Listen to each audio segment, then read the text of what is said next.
evening. It's Saturday the 23rd of October and it's just past 6 o'clock, and welcome to this week's edition of our news programme. And patients have praised the level of care experienced at Dorset County Hospital. The latest inpatient survey carried out by the Picker Institute on behalf of the Care Quality Commission captured the views and experience of 592 patients admitted to Dorset County Hospital in November 2020. The results revealed that 86% of patients rated their experience as a 7 out of 10 or more.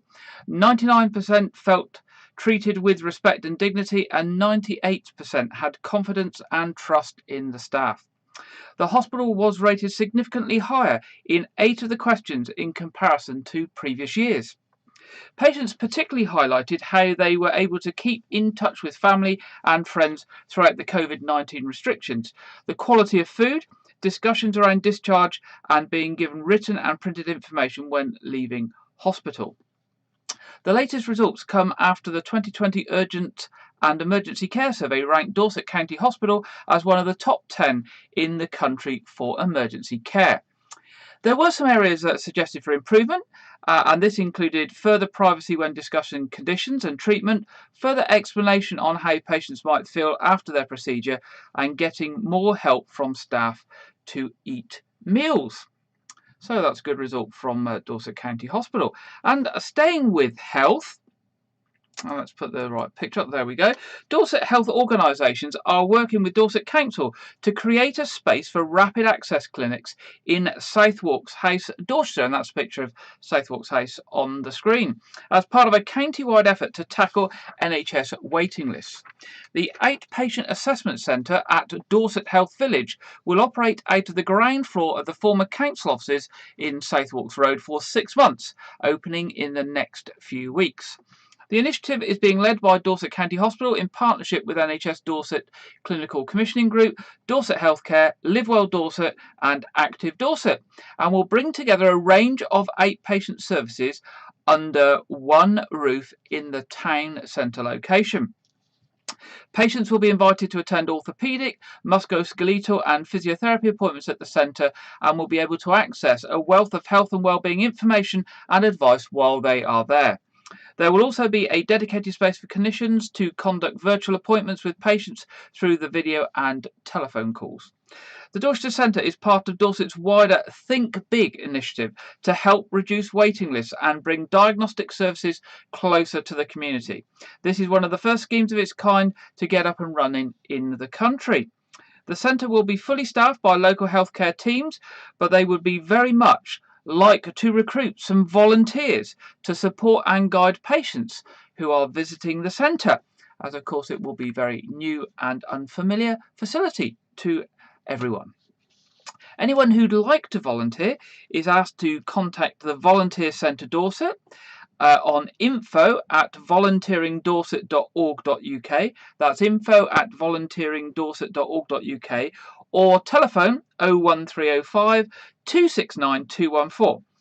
They would particularly like to hear from anyone who has previously volunteered in a hospital or vaccination centre, or who has experience of this sort of marshalling or guiding people around places. So there you go. If you'd like to volunteer there and help in this new centre that is there to help treat some of the backlogs and improve things for patients, your support would be very much appreciated. Now, a sad story. Flags on fire stations and workplaces across Dorset and Wiltshire Fire and Rescue Service are flying at half-mast this weekend in memory of former Chief Fire Officer Darren Gunter, who had the Queen's Fire Service Medal, who died on the 21st of October at the age of 55 following a battle with cancer. Darren was the first Chief Fire Officer of Dorset and Wiltshire Fire and Rescue, having previously served in Gwent, West Midlands, Devon and Dorset services, together with a period working at the Fire Service College in Moreton in the March. He retired in November 2016. Chief Fire Officer Ben Ansell said Darren worked tirelessly to achieve the combination of Dorset and Wilts Fire and Rescue Services, and had the honour of being the first Chief Fire Officer. He was a husband to Alison, dad to David and Reese, and a proud grandfather. Everyone in the service sends his family and friends our sincere condolences and support during this most difficult time. Paying tribute to his father, David and Reese Gunter said, "Our dad was nothing but an inspiration as a colleague, a dad, a husband, a son, a grandfather, and as a friend. He gave everything in life his absolute best, selflessly, always considering others. We are so proud of his achievements in his personal life and professional career." So obviously our condolences go to Darren's family. Unfortunately, he's passed away at 55, which is a very young age, from cancer. Moving on, Dorset Police are appealing for witnesses or anyone with information to come forward following an assault in Weymouth. Now, this is an assault that happened a little while ago, but they're asking for support. It happened at around 2:05 a.m. on Saturday, the 2nd of October, on the Esplanade near to Astrid Way. It's reported that the victim, a man aged in his 20s, was walking with a woman when he was assaulted by 4 male teenagers, described as aged between 16 and 19 years old. He was knocked unconscious and attended hospital for treatment. It was later established that the victim had sustained an injury to his eye following the assault, which is currently requiring treatment. Anyone with information on this, remember it's 2nd of October at 2:05 in the morning on the Esplanade near Astrid Way. If you have any information or you are a witness to those events, do give Dorset Police a ring on 101, or if you wish to help anonymously via the Crime Stoppers charity on 0800 555 111. Weymouth Lifeboat, and there's a picture of one of the lifeboats, are looking for a new press officer. They're looking for a willing and available volunteer to build and maintain friendly relationships with the local press, radio, television and online media. You would be involved in keeping the community informed of operational activity, promoting newsworthy rescues and lifeboat station events using a variety of channels such as email, phone or social media, using photos and video material where possible. If you've got good communication, writing and IT skills, and you want to volunteer and you want to support the work of the RNLI in Weymouth, this might be the role for you. If you wish to apply, you can apply online at www.rnli.org/volroles, VOLROLES. So that's www.rnli.org/volroles. There we go. Green groups are to hold a climate conversation, a global day of action and justice event in Dorchester next month, ahead of the vital conference of the parties COP26 negotiations that are taking place in Glasgow. The climate conversation will take place at 12 noon on the 6th of November around the Town Pump in South Street, Dorchester. Organised by the Dorchester Churches Together Ecology Group, the event comes on the day climate activists and groups unite around a common goal to demand governments and corporations limit global temperatures to 1.5 centigrade and deliver real and just solutions to the climate crisis. Town crier Alistair Chisholm, who has just won his record equaling 11th Town Crier National Championships in Hastings, Kent, will urge people to come together. Dorchester Mayor Councillor Gareth Jones will talk about the council's climate emergency response. The town council has pursued 2 significant renewable heat projects located at the cricket club and in the municipal buildings. There will also be a 2-minute silence, and people will then be able to view stands and take part in activities and conversations with a number of organisations, including Transition Towns Dorchester, the Quakers and Christian Aid. Another story now, something a bit different. A first edition of The Hobbit, the book The Hobbit, has recently sold for almost £60,000 at auction in Dorchester. The incredibly rare find was discovered after a consultant from Duke's Auctioneers made a routine valuation of books at a residence house in Dorset. J.R.R. Tolkien's award-winning fantasy novel, which sold at auction for £59,800, inclusive of fees, was published first on the 21st of September 1937, with only 1,500 copies printed, and it sold out by the 15th of December that year. So the message is, if you've got any old books, look to see if they're first editions, look to see if they're rare. Who knows? A book that only cost a few pence or a few pounds might be worth tens of thousands of pounds. Paramedics from South West Ambulance Service NHS Foundation Trust are urging people to get their flu jab to protect themselves and others this winter. They have warned flu is a very common and highly infectious disease caused by the influenza viruses. It can make people seriously ill, especially older adults, those with underlying health conditions, and those who are pregnant. Senior medics are concerned about the potential impact of COVID-19 and flu circulating together this winter and are urging people to get the flu vaccine and COVID-19 booster as soon as possible, because both viruses have the potential to cause serious illness and hospitalisation. Mike, a clinical advisor at South West Ambulance Control Room, said, "Vaccination is vital to protect people like me who are immunocompromised. This means I am at greater risk of serious complications from the flu and COVID-19. Bristol paramedic Sophie said, "Asthma makes me susceptible to the flu and other viruses. I always get vaccinated when offered to minimise the risk of getting ill." And Sam, an emergency care assistant based in Exmouth, said, "I frequently attend elderly and vulnerable patients who are at high risk of flu and COVID-19. I have my vaccinations to help keep them and others I meet safe." Dorset paramedic Alice said, "I get vaccinated for flu and COVID-19 to help protect vulnerable patients in care and nursing homes." A report from the Academy of Medical Sciences warned respiratory illnesses could reach very high levels this winter, causing significant pressure on the NHS and up to 60,000 deaths. Now, remember, a lot of people are eligible for free flu vaccines, but if you're not, you can actually go to some local pharmacies and you can get a jab and pay for it at just around about £15. So that's obviously a very good value for money. If you're not eligible for a free flu vaccine, do ask at your local pharmacy. For just £15, you could protect yourself from the flu this winter. A new access ramp has been installed at Dorchester West Station by Network Rail and Dorset Council to give passengers step-free access to platforms 1 and Dorset County Hospital.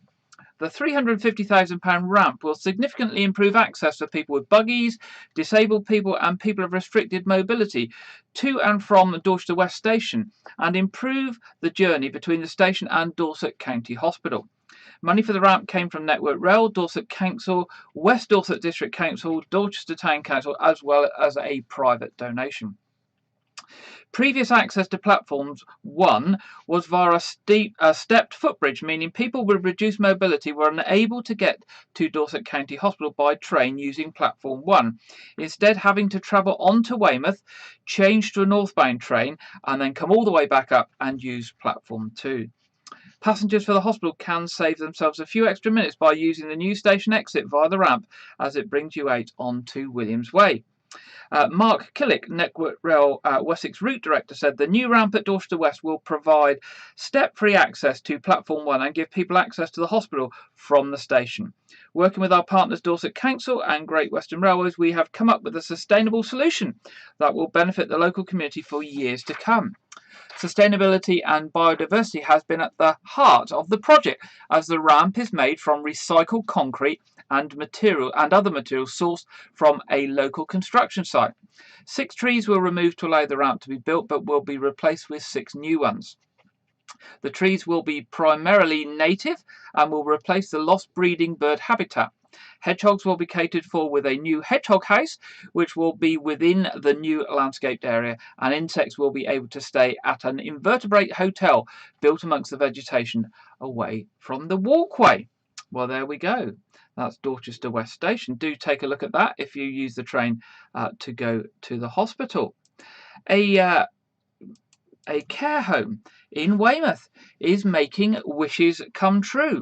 Ingleside residential home situated in Nutway has been bringing smiles to their residents' faces recently by attempting to grant as many of their wishes as possible. Wishes so far have included a trip to Bovington Tank Museum for a resident who was fond memories of his time in the army, and a visit from a local riding stables organised by Activities Coordinator Jennifer Webster. The next items on the wish list are a visit to Weymouth Football Club for a footballing fan and a silent firework bonfire night celebration. Claudia Webb, manager of Ingleside, told us, seeing our residents happy is such a fantastic result. The Ingleside family are always looking for ways to get the extra mile to ensure that our residents live contented, fulfilled and meaningful lives. We believe that getting residents to set achievable hopes and dreams for the future is the perfect way to achieve this, and is especially important since COVID-19 limited quality of life for so long. They are obviously very grateful to everyone who helps them fulfill the wishes of their residents. Weymouth Farmers Market is to be back soon and will be much bigger. 30 plus local food producers, farmers and makers will be taking part in the November Weymouth Farmers and Makers Market on Sunday the 14th of November in New Bond Street. That's 3 times the size it was when it started over a year ago. Best in Dorset, who run the monthly market, and Dorset Food and Drink have joined forces to support traders returning after the COVID-19 lockdowns. Alison Calder of Best in Dorset said shoppers will get the chance to buy locally sourced and made food, drink and some great crafts. Many of the traders have won awards for their products. This month we will be joined by a 40-strong rock choir, which will add to the atmosphere. Caroline Richards of Dorset Food and Drink said, "We are delighted to welcome so many of our local producers into Weymouth. This is part of a series of welcome back events supported by Dorset Council with European and government funding. Dorset has some of the best food producers in the country and we are looking forward to a great day in Weymouth." The Weymouth Farmers and Makers Market will take place in New Bond Street by the White Hart Pub 10 a.m. to 3 p.m. on Sunday the 14th of November. There will be stalls to delight foodies and for those looking for unique Christmas gifts. Traders attending can be found on the Weymouth Farmers and Makers Market Facebook page. And finally, in our headlines tonight, a reminder that next Saturday night the clocks go back. So it's not this weekend, it's next Saturday. And of course, we will remind you in next weekend's programme. Now, before we move on from our headlines tonight, I know that today is a very special day for one of our listeners and watchers. That is John Masters, who is 80 today. So we'd like to wish John a very special happy birthday, and I'm going to play my absolutely awful happy birthday jingle, especially for John, who's celebrating his 80th birthday today. Here we go.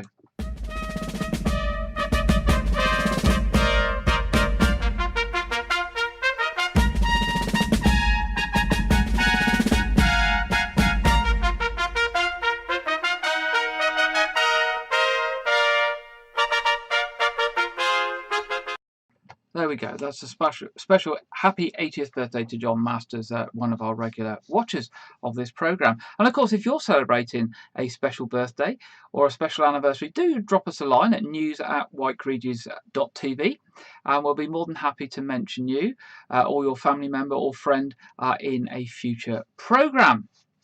Now, our first feature this evening, our reporter Lydia looks at local footpaths and open spaces and the work of the Dorset Local Access Forum. Dorset is blessed with lots of footpaths, tracks and open spaces, and whether you're a keen walker, cyclist or horse rider, there is some space for everyone. We are also lucky to have a mix of coastal paths if you like the coast, and away from the coast some fantastic countryside. The Dorset Local Access Forum are looking for people who want to improve Dorset's paths and open spaces for local people and visitors. The Dorset Local Access Forum considers all the issues relating to the county's public rights of way and public green spaces. They find solutions to matters such as the coast path being lost to erosion, the need for safe vehicle-free routes for walking, cycling and horse riding, the maintenance and improvement work that is sensitive to the path's character and landscape, and how to help people to walk and ride and not use vehicles for local trips. The forum are looking for people to be part of this team. Anyone can apply to join the forum. All you need is commitment, enthusiasm, and experience of using, helping provide or of the wider issues that could be benefited by improved countryside access. That could be someone who enjoys walking, horse riding, cycling, responsible vehicular driving or other outdoor activities, or who uses the county's rights of way to travel sustainably around their local area. An owner, occupier and/or manager of land, especially with open access or public rights of way. Someone involved with matters such as health, environment, planning, tourism, the economy, where improved paths and green space could bring additional public benefits. The forum is an independent, statutory body providing advice to various organizations, including councils, English Heritage, the Forestry Commission, DEFRA and Natural England, as well as any members of the public who request it. Councillor Knock Lacey Clark, Cabinet Member for Environment, Travel and Harbours at Dorset Council, said, "The Dorset Local Access Forum is an opportunity to bring together a diverse mix of people of all ages and expertise to provide fresh, creative and challenging ideas and advice on how to improve and develop paths and countryside access sites in Dorset." Its members shape the forum and its work. This last year has highlighted the very important role that Dorset's public rights of way and green space plays in people's lives, health and to get outside into the fresh air. At times this has also presented new challenges and opportunities to learn. The forum exists to help make Dorset more accessible and enjoyable for everyone, both now and in the future. One such area is Blackdown. Blackdown is a 114-hectare site situated between the coast and the countryside, with stunning views of both. It is the highest point on the South Dorset Ridgeway. It is also a haven for local wildlife, including the nightjar and raven. It has an excellent network of walking trails across open heath and through woodland. And it's a favourite with dog walkers and ramblers.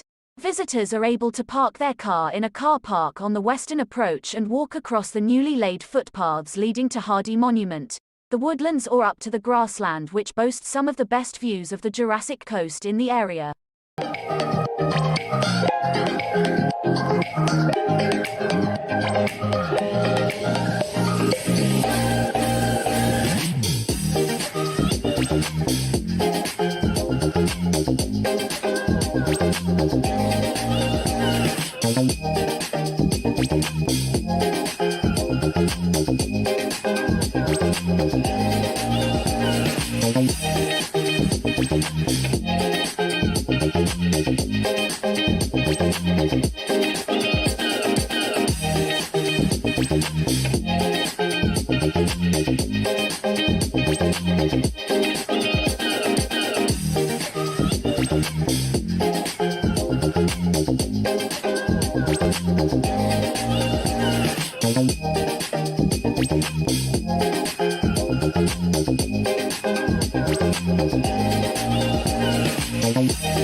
So if you would like an input to areas such as Blackdown, maybe the Dorset Local Access Forum is something that will interest you.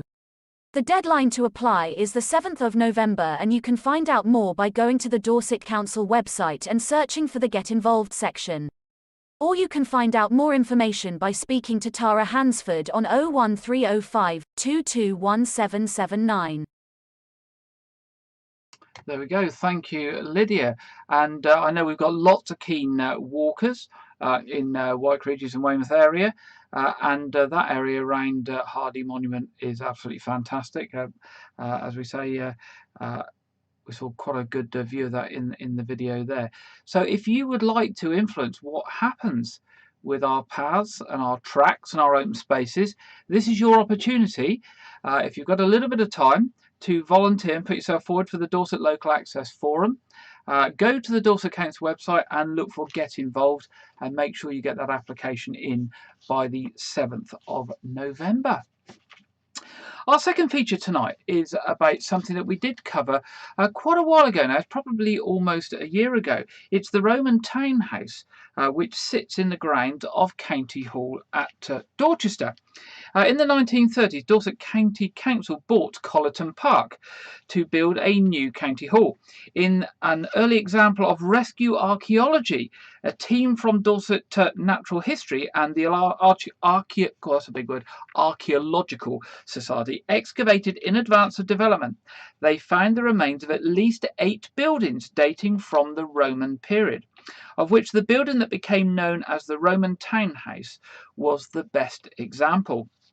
Dorset County Council decided to keep the Roman townhouse on permanent display, and the Roman townhouse project started work in 2019 to update the site, improve access and interpretation for visitors.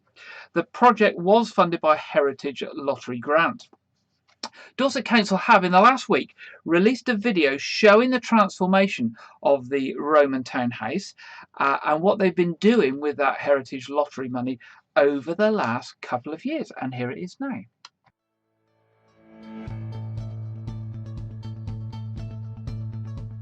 Welcome to the Roman townhouse, a place that has been transformed through partnership working and is a real asset to the local community.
I love it. I live locally and I've watched over many years the work that's been done to try and enhance and protect what you've discovered here, which is the most wonderful discovery. But the boards are wonderful. And also I've watched more and more people are coming now. It's such a nice atmosphere and place to be. And also with the theatre area, it's just going to be such an asset to the community. It'd be lovely.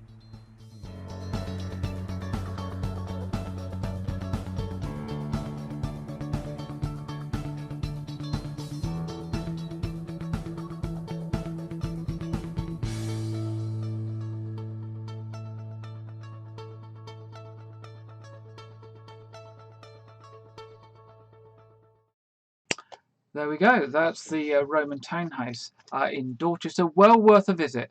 And it looks like they have really enhanced that site and made a performance area and lots of information there for people who visit. So if you're in Dorchester, why not pop round if you've not had a look? It's right on the edge of County Hall, and do see what they've done with the money, which looks like they've made a really good job. Now, our final feature this evening features on something that always happens this time of year. And I guess coming from a rural and farming community, harvest is one of those things that goes back over the centuries. Perhaps not celebrated so much now as it was 100 years or so ago. However, it was harvest last weekend in Wyke Regis, and Janet Hall has looked at the harvest celebrations in Wyke and where harvest and the idea of harvest Thanksgiving comes from.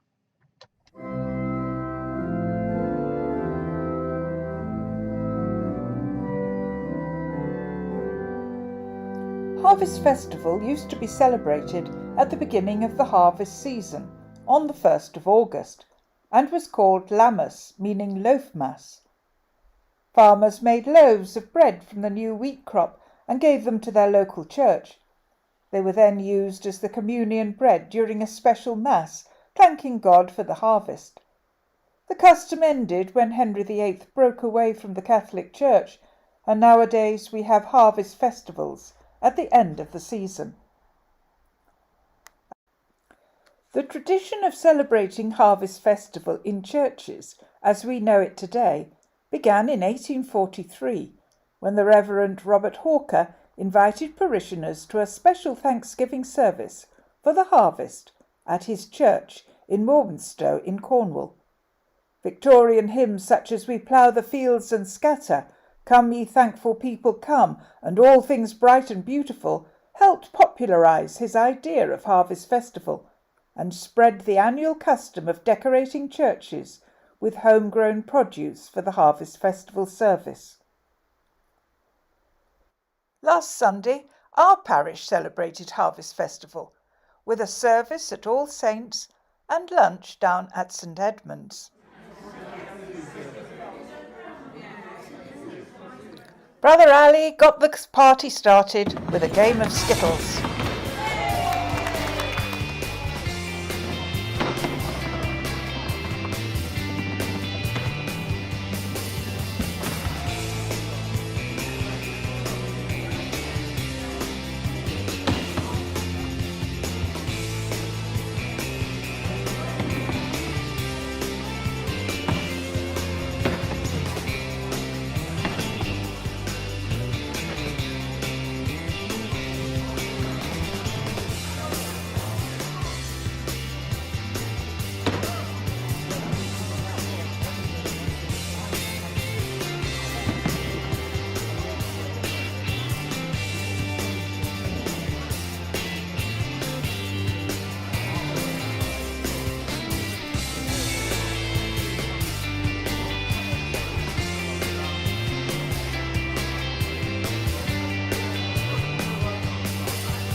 After all that, everyone was ready for lunch.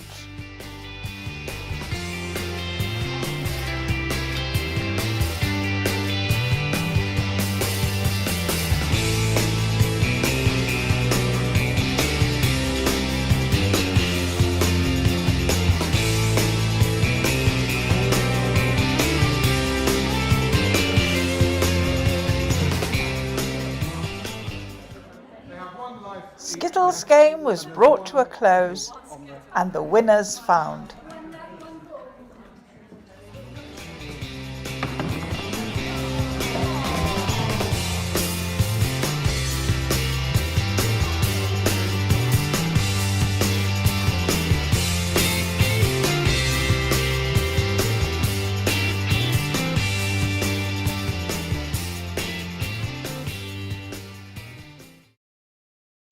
Thank you, Janet. They're reflecting on harvest and telling us where harvest comes from. Also, good to see everybody having a go at Skittles there, and some rather professional techniques there as well from one or two I noticed. Anyway, it's time in that programme now where we see what the weather holds for us this weekend and for the week ahead. And this week we are joined from the Met Office by Aidan McGibbon. Hello again and welcome to the latest update from the Met Office. A fine start for most of us this weekend. Some sunshine, a chill in the air first thing Saturday. Rain arrives later Saturday in some places, followed by showers in many places on Sunday. It does tend to slow down, and really it's Northern Ireland and Western Scotland that bear the brunt of the rain on Saturday evening. The rain then arriving into western parts of England and Wales after midnight. But it will be wettest across western and southwest Scotland, and there is the risk of some particularly heavy rain in places, for example Stirling, Perthshire, as well as the Trossachs. So that's something we'll be keeping a close eye on. The wind will be picking up as well, with gales in exposed western locations, and with that breeze and increased cloud, generally a milder night to come compared to Friday night. Temperatures in many places staying up in the double figures. But it's a wet start to the day there for central and western Scotland. The outbreaks of rain also affecting western England and Wales. You can see how the weather front, though, this area of cloud here, it turns more showery heading into Saturday afternoon and really doesn't reach the far southeast. So East Anglia in the southeast doing well for sunny spells and dry weather. The weather also brightens up for Scotland and Northern Ireland by Sunday afternoon. The rain here replaced by showers, some lively downpours around western coasts in particular, along with this strong gusty breeze.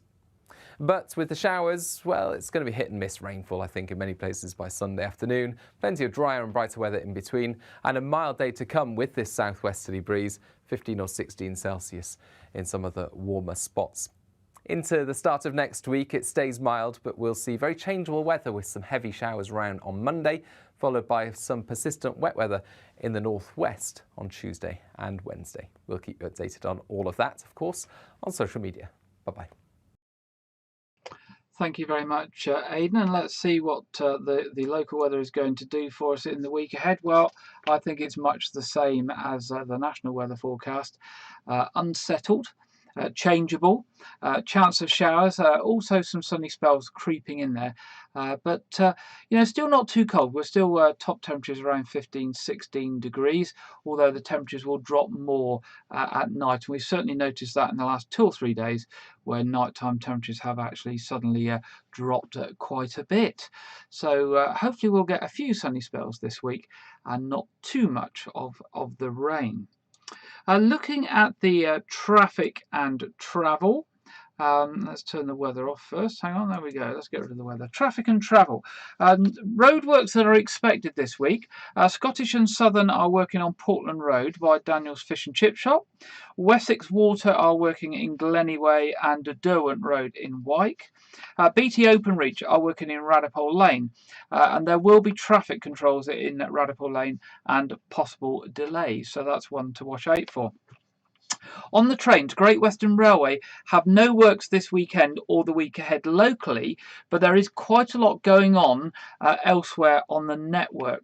So if you're travelling on the trains and certainly going further afield, then do make some inquiries before you start to travel, because you are likely to come across some delays or disruption on the network the further you get away from Weymouth.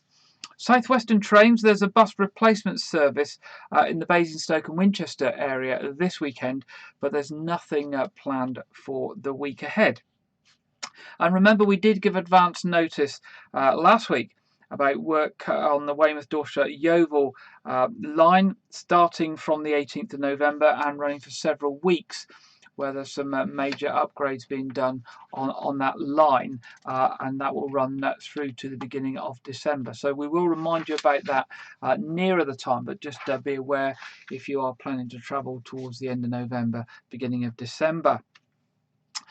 What's On is next, and what's on at Weymouth Pavilion tomorrow? We've got Sunday Night Comedy with Stephen K. Amos. 29th of October, Legends of American Country. 30th of October, Rod Gilbert, comedian. 31st of October, Weymouth Festival of Remembrance. For information, go to the Weymouth Pavilion website or give the box office a call on 01305 783 225. 01305 783 225. At the Knowth Fort, we've got Halloween fun at the fort starting from today. I'm running through until next weekend, through half-term week. All sorts of family activities and things for the children to do in this week, over half-term week. So do pay them a visit. And next weekend, they've got magic shows by Twitch the Witch. And on the 20th of December, advance notice of Picklebottom the Elf doing a Christmassy show. The other thing to say, next weekend in Radipole Park and Gardens, there is a pumpkin carving event. It's on Saturday the 30th of October. I've got rather a lot of information. I'm just trying to find out what times it is. 3 o'clock to 6 p.m. There's around 100 free pumpkins that will be available for children to carve under supervision, and prizes are awarded for the top 3 designs. So that's next Saturday the 30th in Radipole Park and Gardens from 3 to 6 p.m. More information can be found by searching for the Friends of Radipole Park and Gardens new website, and there's information on that website for you on that event. Now it's time for our film section. And this week it's from Warner Brothers. It's a picture that comes from Matt Reeves. It's called The Batman, starring Robert Pattinson in the dual role of Gotham City's vigilante detective and his alter ego, reclusive billionaire Bruce Wayne. It stars, starring alongside Pattinson as Gotham's famous and infamous cast of characters are Zoe Kravitz as Selina Kyle, Paul Dano as Edward Nashton, Jeffrey Wrightas as Gotham City Police Department's James Gordon, John Turturro, sorry, I get that right, as Carmine Falcone, and Peter Sarsgaard as Gotham's District Attorney, and many, many more. It's based on the characters from DC Batman, and Batman is set to open in cinemas in March 2022. And we just thought, as the trailer's been released this week, we would share that trailer with you now to see what's coming up in March. So this is The Batman.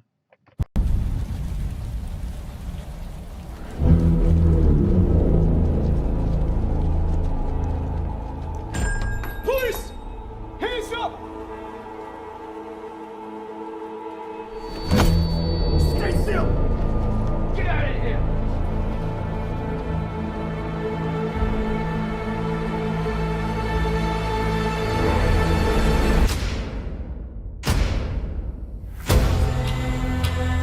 Fear is a tool. But when that light hits the sky, it's not just a call. It's a warning.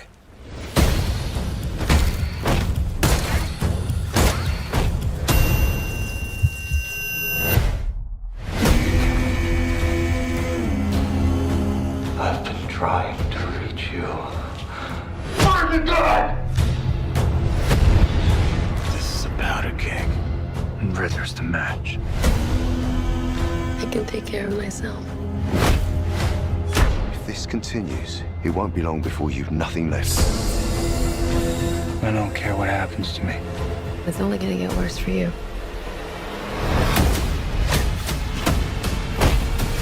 Whoa! Take it easy, sweetheart. Hear everything they say, ain't you? Maybe we're not so different. Who are you under there?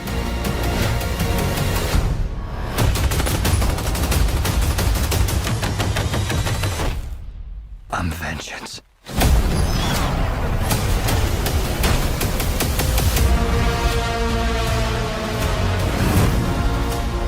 What's black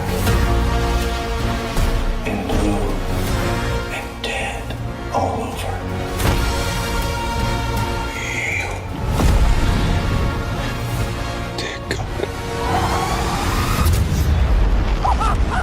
I got you!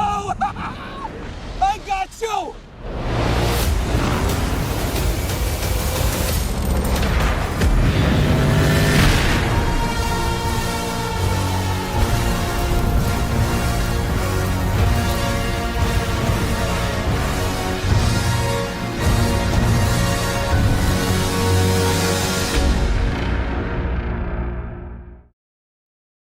there we go. That's The Batman that will be out in March.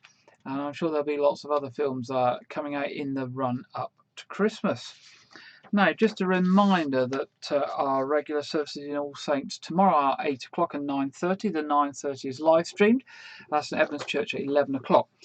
In around about half an hour or so, we will be winding up our broadcast, ready for our quiz this evening that starts at 7:30, which everybody is welcome to attend. And just to give you advance notice that the quiz on the 20th of November will be a live quiz actually in the Memorial Hall in White Regis. We won't be doing one online that night, but we will be doing one which you can come along to in teams of 6 and one team per table. And we will do a live quiz that evening. So more details to follow on that near the time, but just advance notice that is coming up. And to say, obviously, our local radio stations, all voluntary stations, are there for you during the week when we're off air, and do support them. Now, before we finish tonight, I just wanted to say that the latest figures around COVID-19, particularly in our area, are not looking particularly good. And you've probably heard things in the national media about debate whether the government ramps things up again. And I'm sure we are going to see that soon. There is a new sort of slogan we're being asked to consider, which is know the risk, act now and protect yourself. And I think that does become particularly important because the last 7 days have seen significant increases in the figures. So much so that they have increased by over a third in the last week. And there are now quite a lot of people in hospital quite poorly again in Dorset. So I thought what I would do just before I finish tonight is Sam Crowe, who's the Director of Public Health for Dorset Council and Bournemouth, Christchurch and Poole Council, has put a message out in the last couple of days. And I thought before I run the credits, I will just share Sam Crowe's message with you. But if not, I will see you next week at 6 o'clock for our next news programme. Hi, it's Sam Crowe here from Dorset and BCP Councils, just giving a quick update on COVID-19. Now, in the early spring and the summer, we saw COVID cases fall quite dramatically, and that was partly due to the success of the vaccination rollout, but also because in summer respiratory viruses tend to not do as well. But that's not the case today, which is why I'm giving you this update. Cases are rising quite rapidly in both council areas. Dorset Council is now over 500 cases per 100,000 in the past week, and BCP Council is well on the way to that level as well. In other parts of the southwest, we're seeing councils with cases reaching 700 and 800 cases per 100,000. So we need to do something differently, and we need to understand that the situation's changing. In terms of our local hospital admissions, we're also seeing those rise. So although they were holding fairly steady, in the last week we've also seen them start to climb.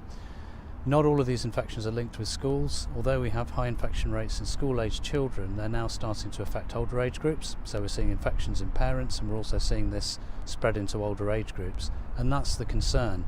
So in our local system, which is already really stressed, we don't have much room for manoeuvre.